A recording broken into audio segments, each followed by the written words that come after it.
our programs have gone to the grave here lately. I mean, we did the Carter Cemetery. Sabrina Garrett and the class from school told about that work. And you've been hearing so much about the old Birch Cemetery on the island, and money came in tonight to go along for those tombstones. So we're almost there, and we couldn't have really done it, and we can't complete it without Jesse Cook.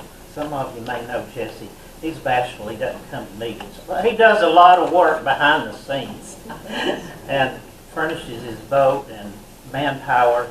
And you've heard about Smyrna Cemetery. Steve Eller there has told us about the Smyrna Cemetery. Jesse Cook was in on that. And there's a lot of old historic cemeteries around. For example, there's the Edmonds Cemetery that you've not heard of yet, but it's on Upper Hightower. And there's the Burrell Cemetery on Skagway. That's a small historic cemetery. So we're eat up with historic cemeteries. Back in the day, people buried on their own land, and they were usually little family cemeteries. So Osborne, Birch, and family and friends and neighbors started being buried there, and they suddenly became a big cemetery. But some of them didn't. They just stayed the little family cemetery, like on Pinecrest subdivision at Young Harris, the old Logan Cemetery. Well, anyhow, and tonight we're featuring Ivy Mount Cemetery. Ivy Mount, up on Highway 288, about a mile from Mastuna Church on the right, is near and dear to Lisa Maxwell Taylor, Jason Edwards, and myself. They both have ancestors there, and there's quite a few people in here tonight that have ancestors at Ivy Mount. Our speaker, Jason Edwards, his roots run deep in Towns County. Brown, Russell, Hooper, or maybe Cooper, Bryson, Kirby, Beavers, Walters, they're all Towns County original names. He's really a native of Paulding County, but he's got those roots, and he's been up here for many, many times. And he's a graduate, 2017 graduate of Young Harris College. He's a graduate of the University of North Carolina at Chapel Hill, 2021, where he majored in history. And he is now employed at Young Harris College as an adjunct professor of political science. And since 2016, he was appointed deputy historian of Towns County. So without further ado, Jason Edwards and the Ivy Mount Cemetery.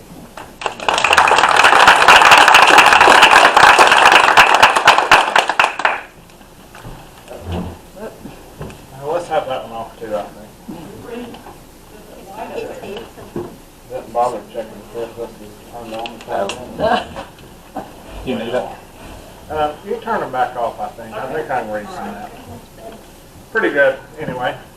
Yeah, so I'm the Barney Fife of history in Towns County, the deputy historian. Me and Jerry have been up and down every cemetery, I'd say in Towns County, but that'd be a gross understatement of the number of counties that we've been to cemeteries in. We carried Sandra one time up to Jackson County, North Carolina, where all of our ancestors are from, and she said, I've never known somebody that had so many uncles buried somewhere as you had. But when you research it and you get to know it, then it's kind of hard to get away from it. I think I know most of you. Most of you have probably heard me talk before. Most of you, if you haven't, you've already figured out how much I like to ramble. And so I told Sandra when we get to the 2-hour mark to make a sign or something, we'll stop. But it's going to be kind of a quick overview, I would say, sort of a historic overview of Ivy Mount Cemetery, and a little bit about some of the people that are buried there. Like Jerry said, many of the old cemeteries started out as little family cemeteries, and then over time grew into community cemeteries, really. And Ivy Mount is somewhere sort of in between. So it started out very much as a family cemetery. Most of the people buried there are interconnected with that original family. A few neighbors thrown in for good measure, but then it more or less went dormant for a long time. So it's kind of a little bit of a time capsule in that way. So what family was that? I'm going to take my sweater off because it gets warm up here under the lights. It's the Browns. The Browns. There are several different sets of Browns, if you will, in Towns County, although I'm going to paraphrase Jerry Taylor, saying the Lord doesn't think enough of them to make more than one set.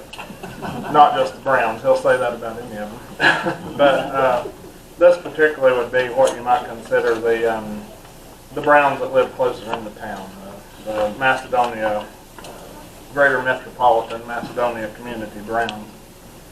Brown family moved down, like so many others, in the 1700s down through Pennsylvania, down the Great Road that went into the middle of North Carolina, lived there for a generation or so, and then David Brown, he's the first name that you need to remember, although he's not buried at Ivy Mount. He moved to Lawrence District in South Carolina sometime in the late 1780s, and there he married Ruth Carter. Eventually, the family moved to Haywood County, North Carolina in the 1820s, in the area that's now Jackson County, Caney Fork, if you're familiar with that area. They lived around Caney Fork.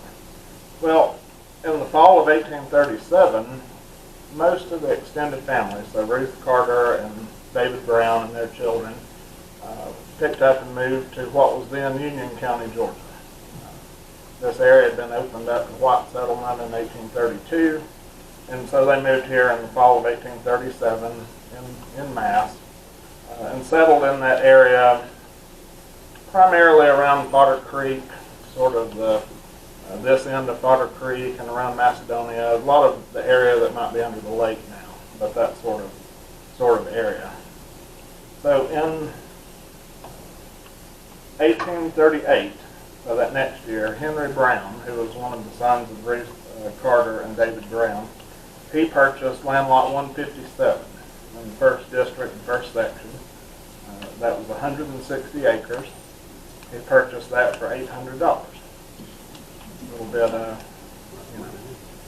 doesn't go as far as it used to, kind of thing, I suppose.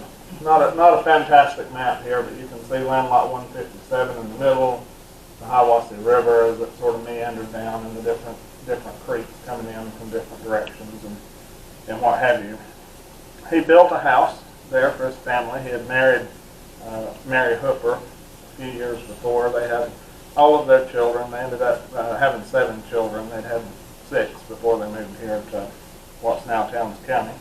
And he built a little house on the top of the hill, about the middle of land lot 157. If you go there today, the Ivy Mount Cemetery, you'll notice back in the back part, it goes up to a rise, there's a little hill there.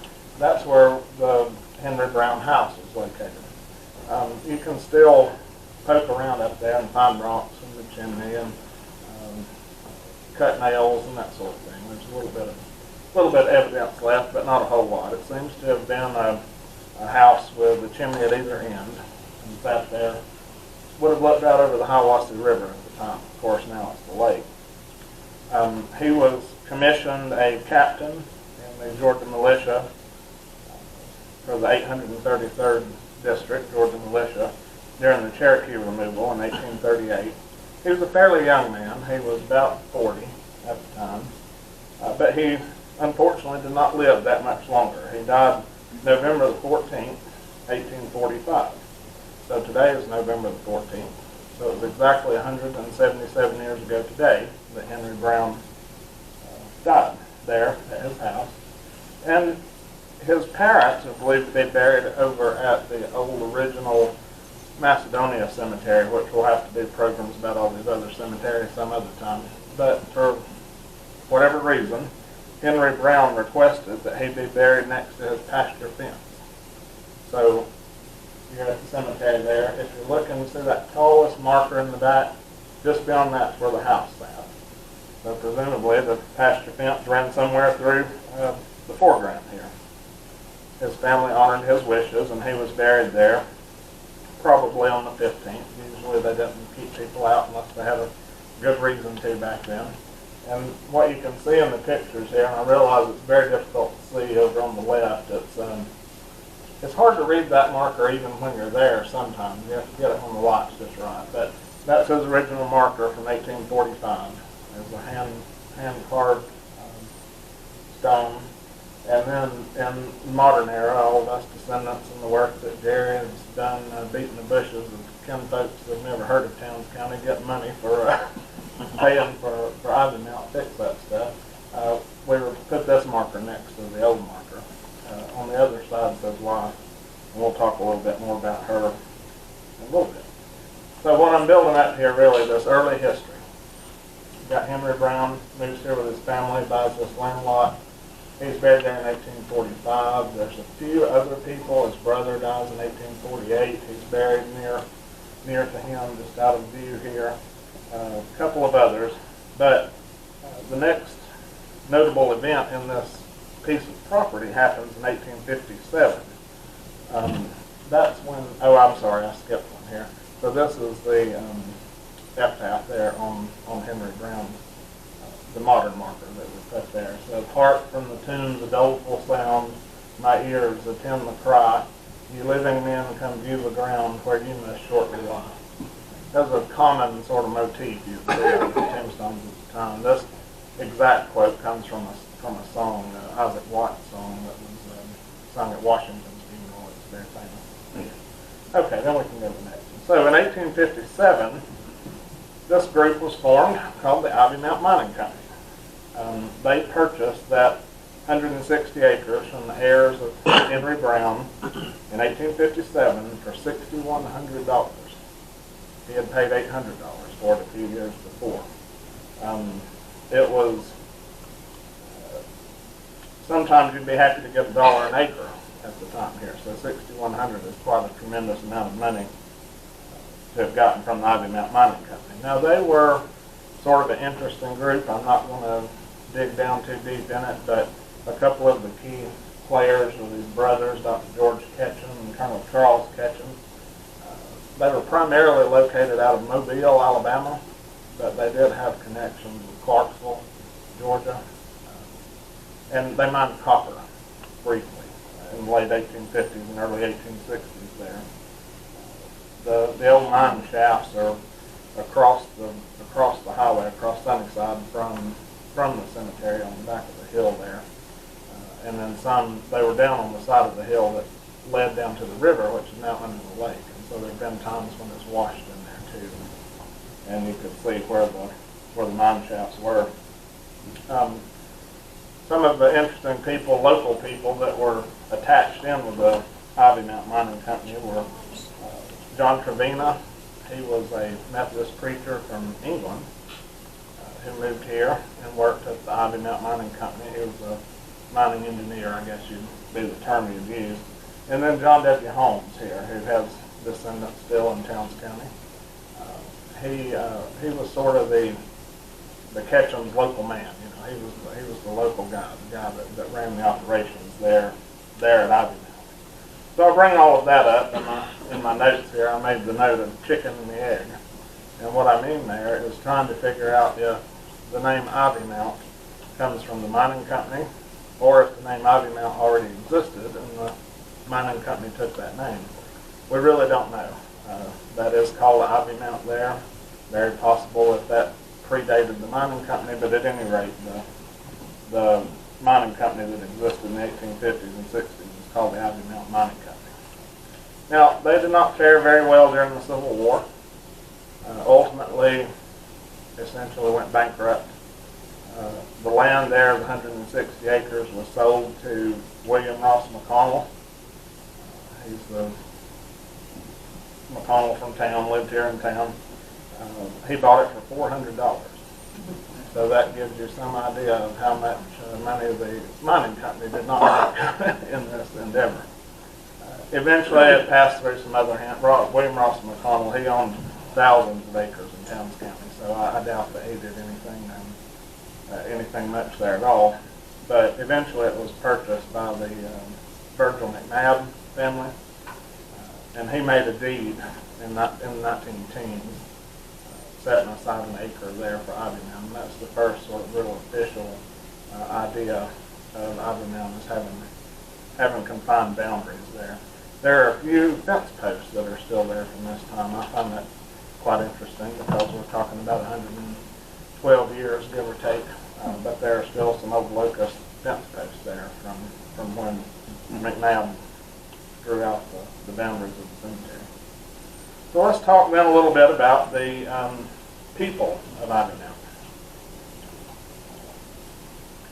What I have in mind here is sort of the experience you might get if you walked over to Ivy Mountain with me and Jerry one afternoon and spent the rest of the day walking around looking at tombstones. Just talking about people. In other words, this is not meant to be a comprehensive list of who's buried there or anything like that. It's sort of people of interest, particularly people we have photographs of, and sort of how they're all connected. Because like I said, at the heart, Ivy Mountain Cemetery was a Brown family cemetery to start with. So, Ivy Mountain is also an old cemetery. So what I mean by that, you can see from this chart, which there have been a few burials there lately that don't actually relate anything to the old Ivy Mountain family. But if you see, by 2010, that's sort of the end point of people descended from the Browns that are buried there. And these are how many were buried in any given decade. So you can see that really the time period that Ivy Mountain was the most active was in the 1880s to World War I era, which is kind of unique as the time capsule of cemeteries as far as Towns County goes. Like many cemeteries, you can go and find veterans from World War II. Well, that's just not the case here at Ivy Mountain. There's one 20th century war veteran buried there who fought in World War I. But there's half a dozen more Civil War soldiers, so it's an old cemetery. About 130 burials, give or take, at Ivy Mountain. And as you can see, it was really the late early 1900s that saw the most activity. So, as I say, it's a family cemetery. So here's just some more names. Y'all just kind of bear with me. At the end, I'm happy to answer any questions. Any of you that want to know anything else about any of these people, where they lived, who they married, what they had for breakfast, that kind of thing. We'll talk about that somewhere else so that I don't drag everybody along with us here. So David Brown, Ruth Carter, as I say, they married in the late 1780s and then proceeded to have 8 children. Most of these families came here or stayed here in Towns County. Those that did generally had a strong association with Ivy Mountain, so we're going to look at those individual families. But some of them didn't really stay here. So like Margaret Brown Webster, she married and moved over sort of around Dalton, lived there, her and her husband, and that's where their family and presumably descendants are. William Brown, his family moved early on. He married here in mid-1830s.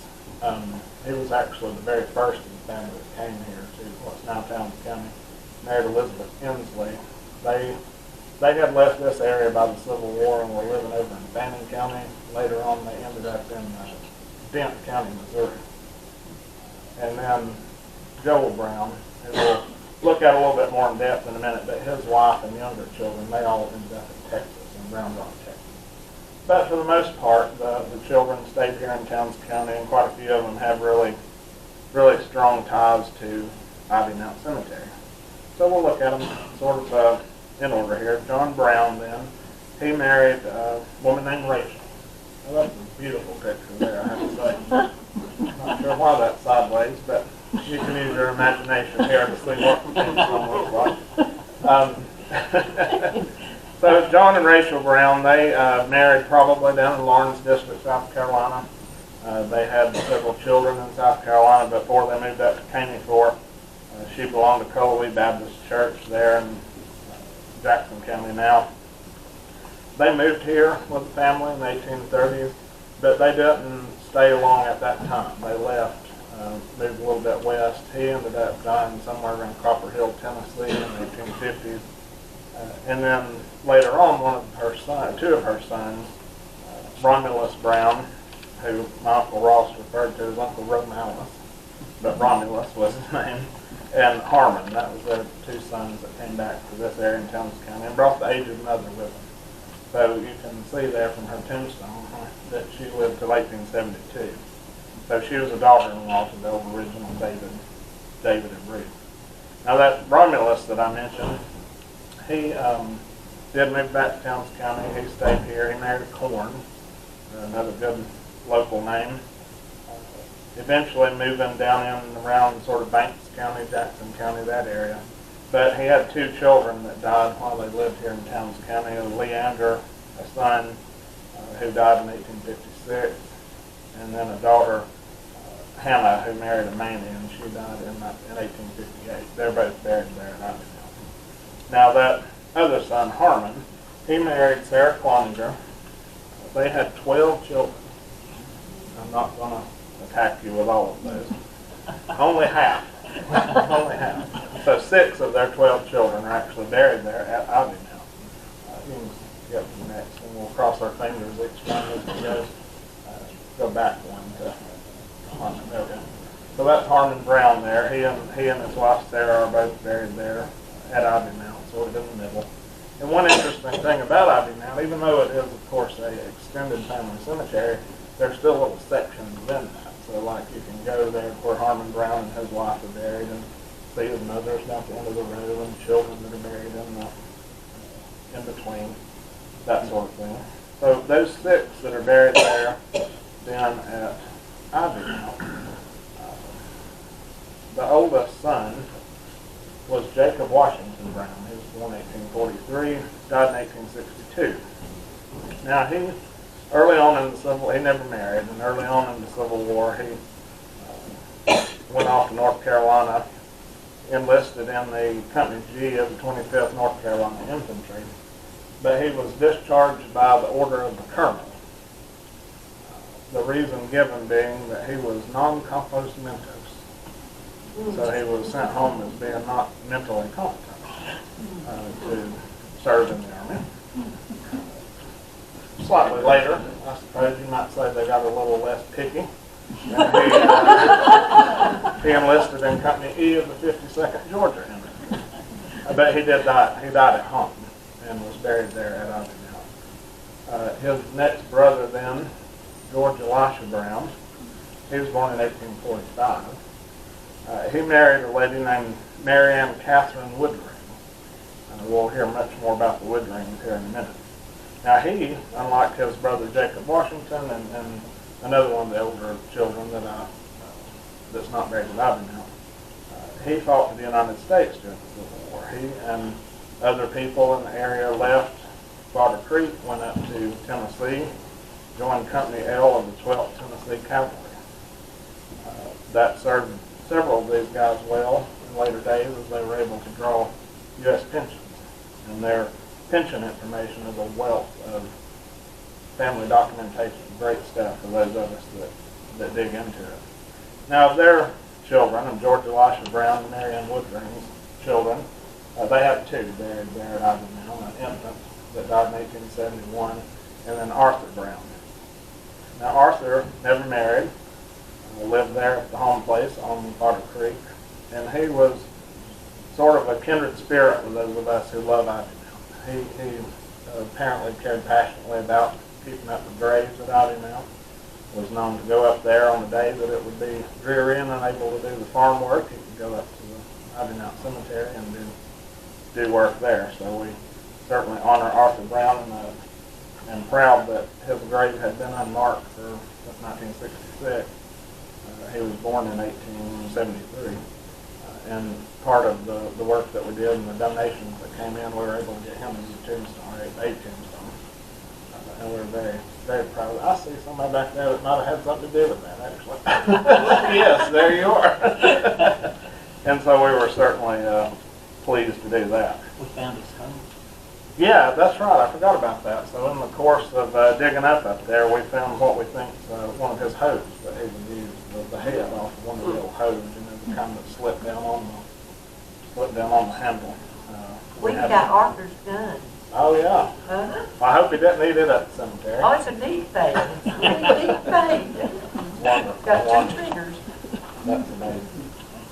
Then another son then of Harmon Brown, buried there, Jack. His name was Jeremiah Jackson. He was born 1847. He was one that went also up to Tennessee, joined 12th Tennessee Cavalry. They were all discharged out in Leavenworth, Kansas, and had to make their way back at the end of the war from Leavenworth.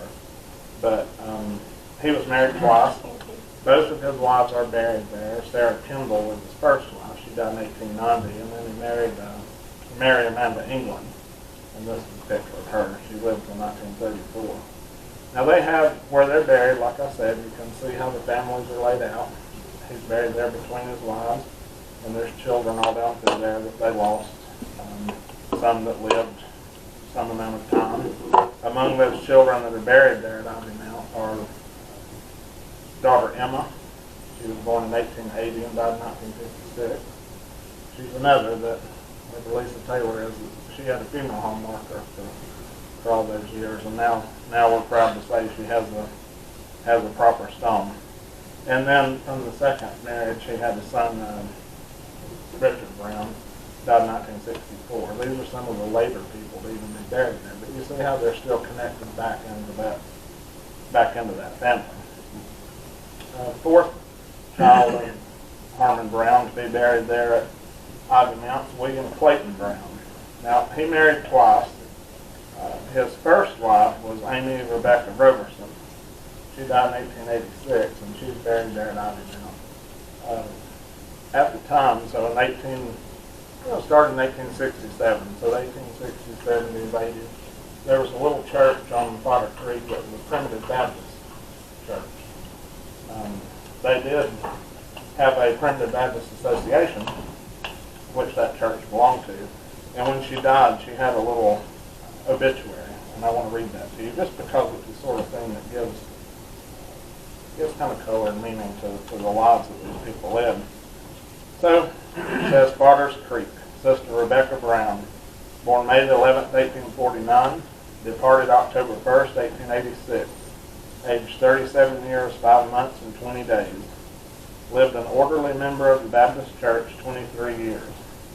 On the evening before her death, while suffering, she called for her babe to see it, prayed for her children and husband, who were out of the ark of safety, saying her way was clear.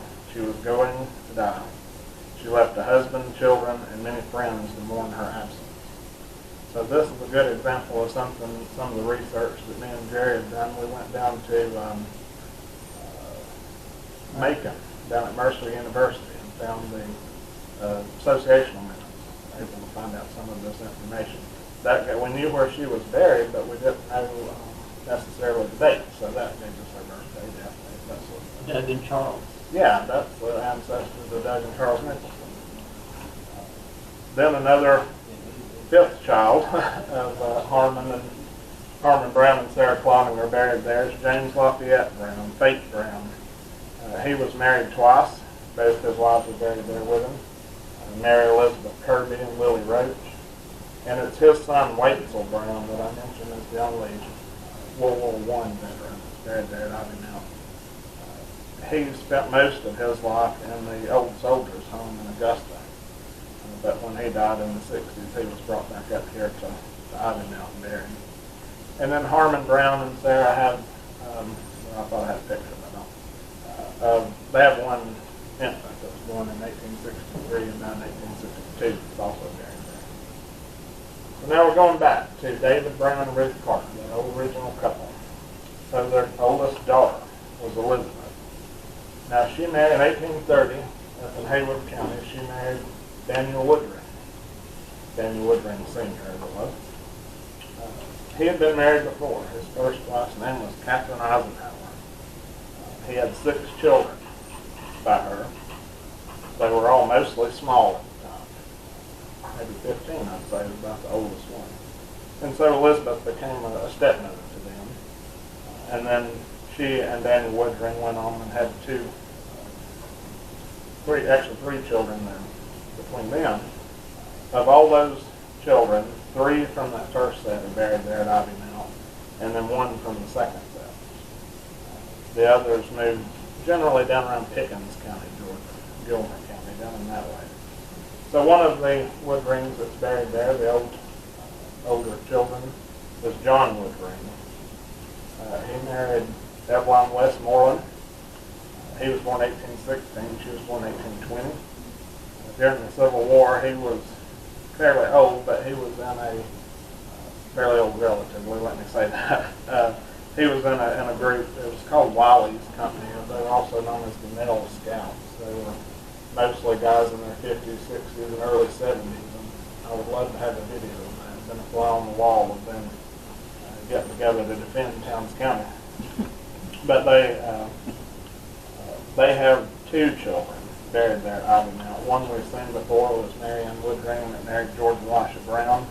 And then they also had a son, Lewis Woodring, who's buried at Ivy Mount. He never married either. He was in the Civil War and drew a pension, state pension, and is buried there. Another son of David Woodring, Daniel Woodring, and Catherine Eisenhower buried at Ivy Mount was Joseph Woodring. This is not him. This is his wife, Sarah Ann Osborne. So there's your Osborne connection for those of interest. They had, between them, 11 children. It's a wonder Ivy Mount's not any bigger than it is. Of those 11, though, only 2 are actually buried there at Ivy Mount. The others are buried out in the county, different places, and then several descendants moved west, again, over around Dalton, Georgia, in that area. The 2 that are buried there at Ivy Mount is an infant that was born and died in 1857, and then the son, Francis Marion Woodring. He married twice. His first wife was Mary Jane Brown. I meant to make a comment earlier, you were talking about ancestors, and we talked about ancestors and ancestors. Mary Jane Brown, she was also a great-grandchild of David Brown, same as these other connections. She died in 1912, and then he remarried. This is his second wife. Her name is Lily Addis. Later on, she married Porter Mull. Most of these people, even if I had 2 pictures of them, I'm only showing you one, but I want to show you one of Lily Mull when she was older because I love this picture so much. She inherited quite a bit of the Woodring property from her husband, and when the TVA came, by that time he was dead and she had remarried, and the man from the TVA kept private notes, about his impression he had of the people that he went and talked to. And Jerry and I went down to Jonesboro to the National Archives and looked at those, and I was very pleased to see the notes about her and about how she was adamant that that was her property, not her husband's, that she had got that by being married to her first husband, and it didn't have anything to do with him. And so the men from the TVA took note. Another final child then of Daniel Woodring and Catherine Eisenhower that's buried at Ivy Mount is Ambrose Woodring. He married Elizabeth Berry. He also served in the Civil War in Company G of 65th Georgia. They had several children. A lot of their descendants ended up in Colorado. Matter of fact, that picture of Ambrose Woodring was made when he was visiting family in Grand Junction, Colorado. They have 2 children buried at Ivy Mount, an infant in 1874, and then a daughter, Sarah, who died at 25 and never married. I mentioned Daniel Woodring had married Elizabeth Brown as his second wife. They had 3 children. One of those children was buried at Ivy Mount. The other 2 went off to around Pickens County. The daughter they had was Mary Ann Woodring. These are also ancestors for the Nicholsons we had with us here tonight, and probably others in the room, perhaps, I don't know. She married Logan Nicholson. Now, Logan was also in the Civil War. He was in Company A, 5th Georgia Cavalry. I heard Doug talking before. You brought some papers with you, didn't you? So anybody wants to know some more about that, then Doug's the man. They ended up drawing pensions here, and he died in 1903, and she died in 1960. Now, he also, they belonged at Macedonia Baptist church, and he had a little obituary in the Hiawassee Baptist Association in it. And an excerpt from that is that he made a profession of faith in Christ about 49 years ago, but never joined the church until 19 years ago at Macedonia. He lived a quiet, orderly life for all this time. He was ever at his post. He lives his church, his family, and community a sweet influence for the Lord. We are loath to give him up, but he had finished his work, and the Master called him home, as we believe, to enjoy endless bliss at the right hand of God. They, Marion Woodring and Logan Nicholson, they had several children buried at Ivytown as well. James Henry, John Bunyan, and Leander Pinckney. Now, Leander Pinckney, he's buried there near his parents. There's sort of a little Nicholson section there within Ivy Mount Cemetery. He married twice. Both his wives are buried there with him. The first wife was Minerva Adeline Sims, you see here, and then the second wife was Nellie Nichols. Now, Pink Nicholson and Minerva Adeline Sims, they had several children that died. It's probably one of the saddest spots there in Ivy Mount. There's 6 little graves right in a row of children that were all born and died within a few years, sometimes a few days. Now, Daniel Woodring Sr. and his first wife, Catherine Eisenhower, they had another son who's not buried at Ivy Mount, but we have a tombstone for him at Ivy Mount. The reason for that is because he's buried in an unknown location at the cemetery at the old state hospital in Milledgeville. So, you can see there he was 62 when he died in 1885. Well, even before the Civil Wars in 1850, he was a young man, unmarried. He was really hot. He was working in the fields. He jumped in the Hiawassee River, and the people at the hospital surmised that what happened was he had a stroke, essentially, from that temperature change. It being so hot and cooling off so fast. So he spent 30 years or so there at the state hospital in Milledgeville. And we thought it appropriate to put up a marker and memory of him here at Ivy Mount next to where his father's buried. Now, Daniel Woodring and Elizabeth Brown had a son, David, moved off to Pickens County. But his daughter, Lavinia, married William Albert Hall. They have several infants buried in the road, too, there at Ivy Mount, as is her mother, who was Nancy Stewart Hall. These are ancestors of Nancy Hall and Annette Cook that were involved in the years here. She had an interesting life, too, that would warrant an entire discussion, but she was married to a man named Dr. Edwin Hall.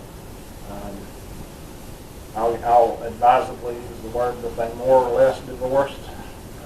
I'll say that he remarried, at any rate, whether they officially divorced or not, moved off to Tennessee. Like I said, there's an entire story for you there.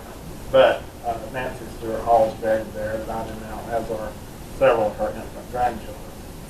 The reason I go out of my way to include them is to show you how, even if you look at the names on the stones, you might not realize how they're still interconnected in with the family, because it was her son that married a lady who was a Woodring and a grandchild of the Browns. Going back to that original family unit we looked at, David Brown and Ruth Carter, mentioned their son Henry Brown. He's the one who purchased the land there, started Ivy Mount Cemetery. Well, he started it by way of passing away and then buried in next to his Badger fence. He married Mary Polly Hooker. This is a picture of her. She was born in 1880 and died in 1889. She also belonged there at Ivy Mount at Macedonia. She had just a brief mention of her passing in the associational minutes. I believe it said she'd been a member for 50 years at Macedonia. I always thought it was kind of neat that Henry Brown, who we don't, of course, have a picture of, he died in 1845, but that old original hand-cut tombstone said that he was a member of the Baptist Church for 2 years, and he was 47.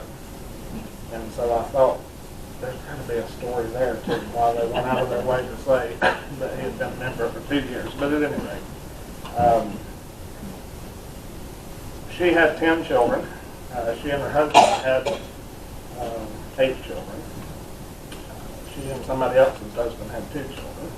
Before she married Henry Brown. They went by the last name Hooper, and there are descendants who live here today, but primarily they're still centered up around Caneyport. Those children that all moved here with them when they were little, out of all of the children, there's only 2 buried at Ivytown. One is George Washington Brown.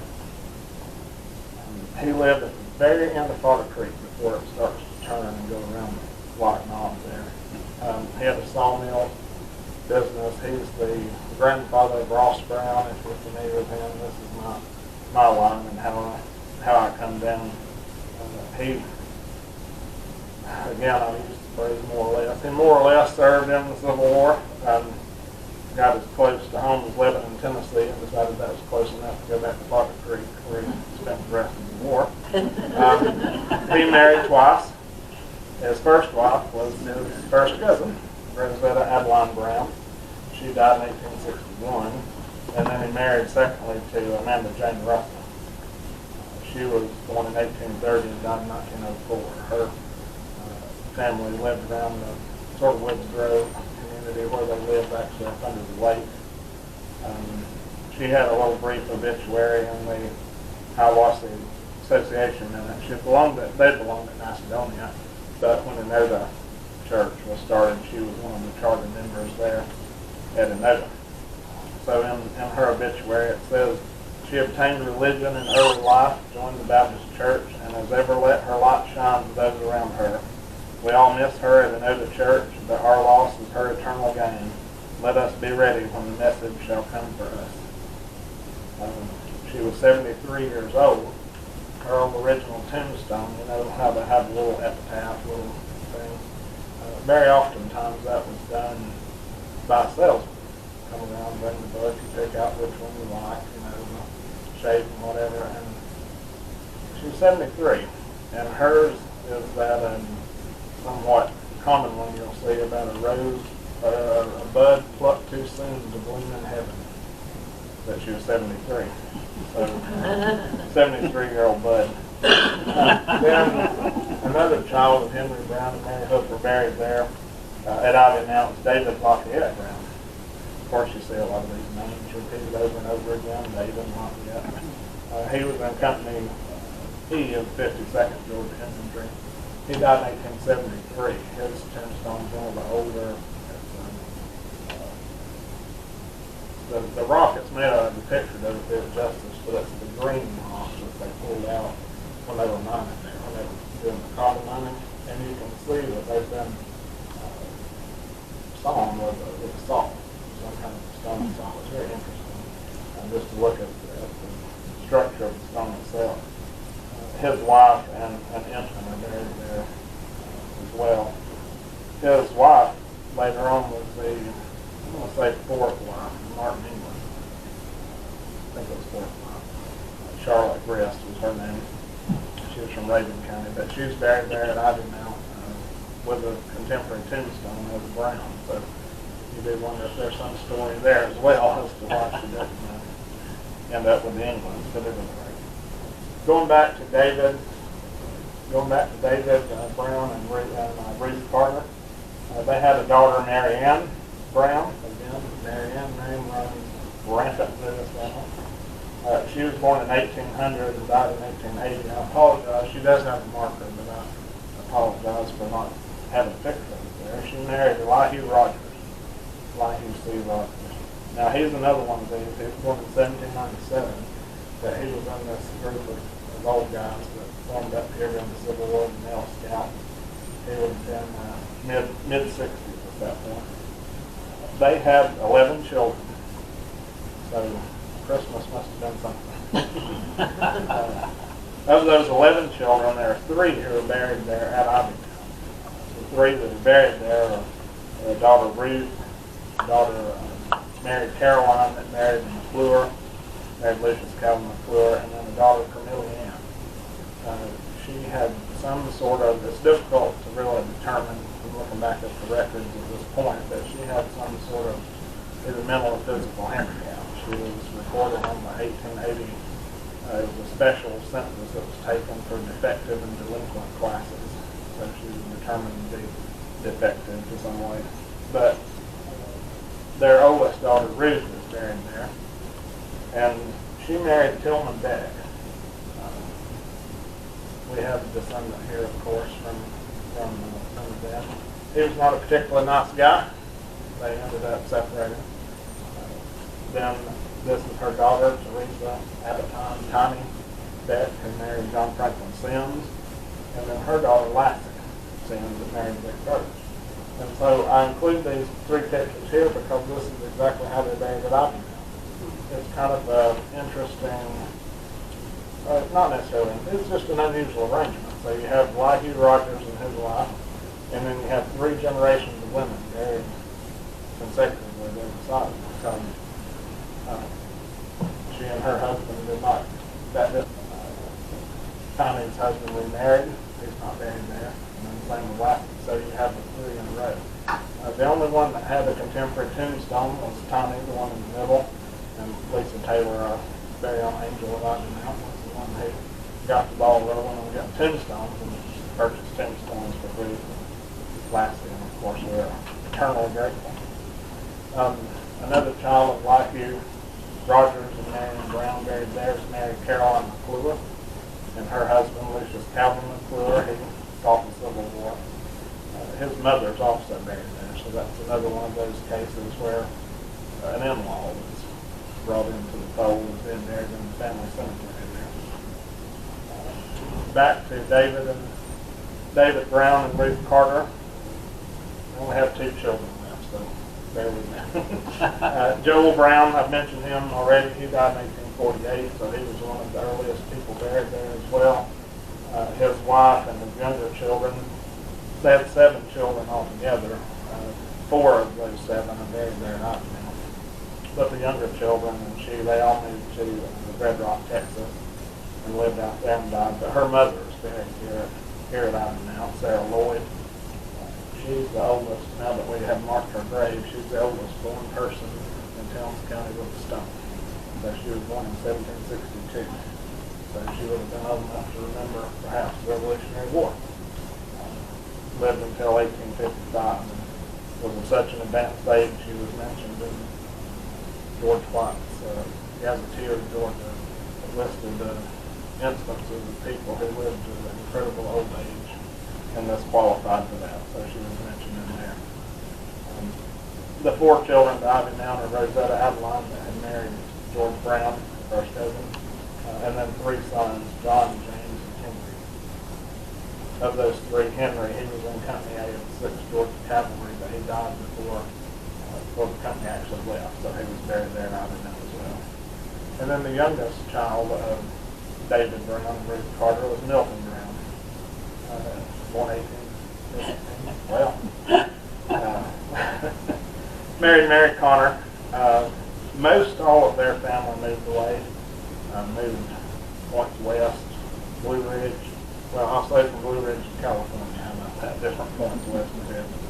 But they do have 2 infants buried there, just off to the left from them at Ivy Mountain. Now there's a few people, came out okay, that are tangentially related that are buried there from the 1800s. One of these families is the White family. That's a name that has largely disappeared from Towns County. But Matthias White, who married Jane Moss. Now, their connection to the family, though, was that his mother was an Eisenhower. And so he was a nephew-in-law of Daniel Woodring. So he was part of this mass migration that happened. They all came from the same, up there on the Tuckasegee River in Jackson County, North Carolina. They moved out on Carter Creek, the area there, still called White Knob. It's sort of hill if you go out Carter Creek and drive all the way around until it comes back out by the church. White Knob back in there. He was a hat maker by trade. Their family was a divided family during the Civil War. They had a son, William White, who's buried there at Ivy Mountain. He was in Company E of the 52nd Georgia. He died at home in 1862. They also had a son, Philip, who was in the United States Army, and he died off, I believe, in Mississippi. We have a in memoriam stone for him there, but he's not actually buried right now. But during the Civil War, knowing that they had that son off fighting in the Union Army, a group of Confederate ruffians came to the house and destroyed all of the father's hat making equipment and everything, and assaulted his wife, Jane Moss. And after the war, she was able to get, well, they both were, but she grew up to 1897. They were able to get a federal pension for their son's service, and it was in that paperwork where it mentioned about what they had to endure here at home. Now, Matthias' wife and Jane Moss had a daughter, Melanie, who married Duquesne Birch, who blessedly went by the name Tess rather than Duquesne. And they're buried there, and that's Tess Birch's tombstone. He managed to fight both sides during the Civil War. He was in Company D, 24th Georgia Infantry, and then he also went up to Tennessee and joined the 12th Cavalry, same as the other Browns there at Iron Mountain. Now, almost everybody that was buried at Iron Mountain before 2010 was connected in some way, shape, or form to the Browns. There's really only two exceptions to that. One's an infant, the child Everett McNabb. His father owned land around there, so he was buried there at the time. I don't have a picture, but his has the epitaph. I wish I could remember that. How much is light, how much is joy is buried with our darling boy. That's it. On the back of his tombstone. He's buried there. And then another non-related person who's buried there is Alfred J. Pewitt. He was in Company C of the 39th, North Carolina, I believe. He enlisted in Murphy. He moved here down to the area around Ivy Mount after the Civil War. Was living there when he died in 1882. He was buried at Ivy Mount, but about 15 foot from Ivy Mount, outside of where everybody else was buried. So it's kind of interesting. Perhaps maybe they thought the rest of the family would be buried there. I'm not sure, but they didn't end up staying in the area, so they moved on. Now, I've mentioned a couple of people in passing. Of course, Jerry here too, Jerry and Lisa Taylor as just driving forces behind what we've done there lately. There are other people over the years, even Arthur Brown, the work that he did, Doug and other Nicholsons and Ross and all them that would go work at Ivy Mount from time to time. Terry Stroud that lives over there, cutting grass. And if any of you ever knew Jenny Burrell, Martin Burrell's wife, she did a lot behind the scenes over here to help keep the idea of Ivy Mount going. Real quickly, I want to show you a few pictures of sort of some before and after what we've done. But we'll go through them real quick. Give you an idea. There's me and Lisa and Jerry several years ago, I should say now. That's my grandfather, standing next to the grave of his great-grandfather, George Brown. We would come up every year for the Brown reunion, and my cousin Susan should have hydrangeas on the table. So after the reunion, we'd take them over to Ivy Mount. But this is in the pre-cleanup days, and I know it died in 2014. But this is what's showing you here where we clean the tombstone. Most of these pictures here, these are the 4 pictures were made in about 2000. That's bull got in there and caused that destruction. And then we replaced the stone, cleaned that. Another one from about 2000.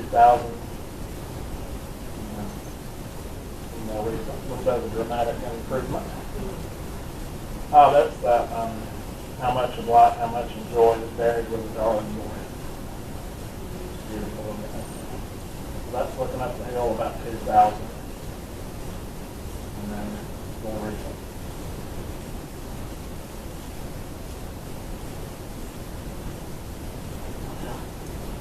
That was 2012. So that was right before we really got thinking, I bet Lisa took that. Yeah.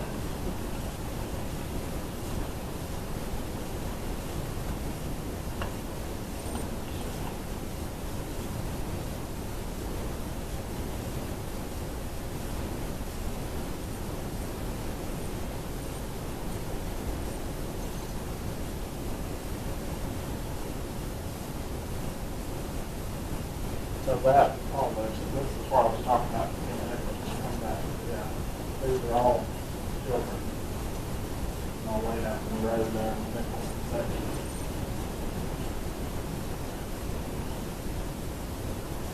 I don't have the picture, but now we actually have a building over here to be able to keep our equipment in, normal and all that stuff. You can see the sunken graves there. Here's how much dirt you suppose you moved around by hand. 3 truckloads, 3 months, 17 graves and 3 holes. By By herself, yeah. I went after work, my goal was 1 grave a day.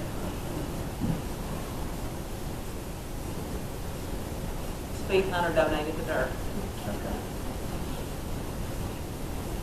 And it used to be over there on that far end, you had to about dig through the woods to get down to some of the graves.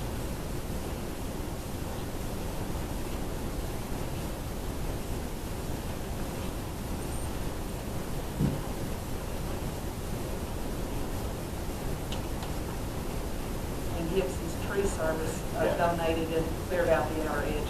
I think coming up shortly here, there should be some pictures of when they did that. Yeah. So that was a massive cleanup day. They did, Gibson's tree service come in that, they just sent us some harmon ground. And then these were some, we took loose stones, Jerry and I made flower beds around some of the trees. And that's,